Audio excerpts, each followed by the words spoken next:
الحمد للہ والصلاة والسلام علی رسول اللہ اما بعد۔ امام بخاری فرماتے ہیں کہ ہمیں بیان کیا مسدد نے، وہ کہتے ہیں ہمیں بیان کیا خالد نے،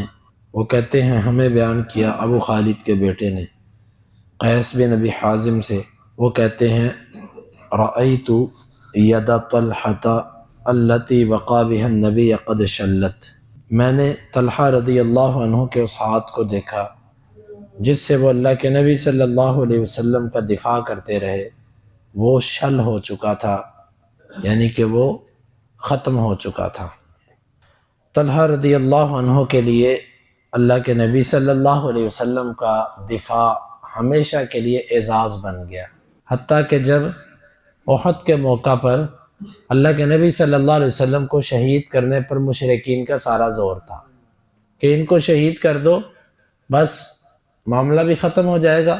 اور تم نے اپنے مقتولین کا بدلہ بھی لے لیا۔ اس موقع پر طلحہ رضی اللہ عنہ اللہ کے نبی کا دفاع کس طریقے سے کرتے رہے کہ جب تیر آتا تو ہاتھ آگے کرتے رہے۔ یہ منہ سے کہنے کی بات ہے، انسان ذرا تصور کرے اس چیز کا، مخلوق سے محبت کا یہ آخری درجہ ہوتا ہے کہ بندہ اس کے لیے اپنی قربانی دینے کے لیے تیار ہوتا ہے۔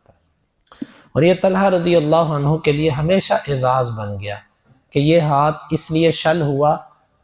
کہ طلحہ نے اس سے اللہ کے نبی کا دفاع کیا۔ تو یہ طلحہ بن عبید اللہ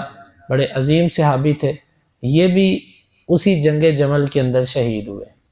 جنگ جمل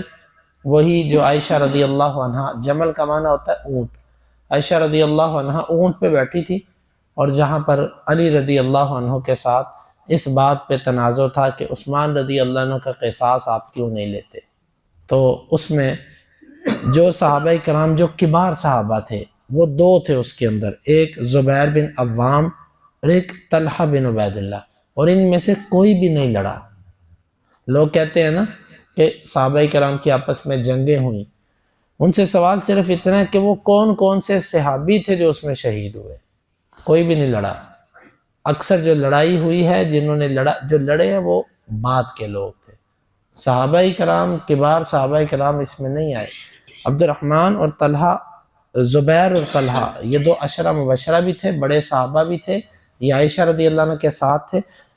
زبیر بھی جنگ چھوڑ کے چلے گئے تھے رضی اللہ عنہ، درخت کے نیچے جا کر لیٹے ہوئے تھے، ابن جرموز نے ان کو شہید کر دیا، اور پھر علی رضی اللہ عنہ نے اس کو جہنم کی خبر دی اس کو کہ تیرے لیے جہنم ہے، کیونکہ میں نے اللہ کے نبی سے سنا تھا، آپ نے فرمایا زبیر کا قاتل جہنم میں جائے گا۔ اور دوسرے طلحہ تھے، طلحہ رضی اللہ عنہ کو بھی جنگ کے حالات کے علاوہ ہی ایک شخص نے تیر مارا اور ان کے گھٹنے پر لگا، اور عمر زیادہ تھی، تیر سخت لگا، وہی ان کے لیے شہادت کا باعث بن گیا۔ تو یوں ان میں سے کوئی بھی بندہ اس کے لیے لڑتے ہوئے نہیں مارا گیا، بلکہ یہ لوگ پیچھے ہٹ رہے تھے، اور اس دوران ان کے ساتھ یہ ہوا۔ بہرحال رضی اللہ عنہم ورضوا عنہ، اللہ کے نبی صلی اللہ علیہ وسلم کیا ان کے بارے میں یہ فرمان، یعنی کہ عمر کی گواہی ان کے بارے میں، عمر رضی اللہ عنہ کی گواہی کہ اللہ کے نبی جب فوت ہوئے تو ان سے راضی تھے، تو جب نبی راضی تو رب راضی، جب رب راضی ہے تو مخلوق میں سے کس کو اختیار ہے کہ وہ اعتراض کرے۔ اللہ رب العالمین ان سے راضی ہو، اور اللہ تعالی ہمیں جنت میں ان کے ساتھ اکٹھا فرمائے۔ اللہ رب العالمین سے دعا ہے اللہ تعالی ہمیں ان عظیم صحابہ کرام کے ساتھ ہی اکٹھا کرے، اور اللہ ہمارے دلوں کو ان کی محبت سے معمور رکھے، اور اللہ تعالی ہمیں آخرت کی سختیوں کا بھی جب وقت آئے، حشر کا بھی جب وقت آئے، تو اللہ تعالی اسی زمرے کے ساتھ ہمیں اٹھائے۔ اللہم انفعنا بما علمتنا وعلمنا ما ينفعنا وزدنا علما، وآخر دعوانا ان الحمد للہ رب العالمین۔ حدیث نمبر 3724۔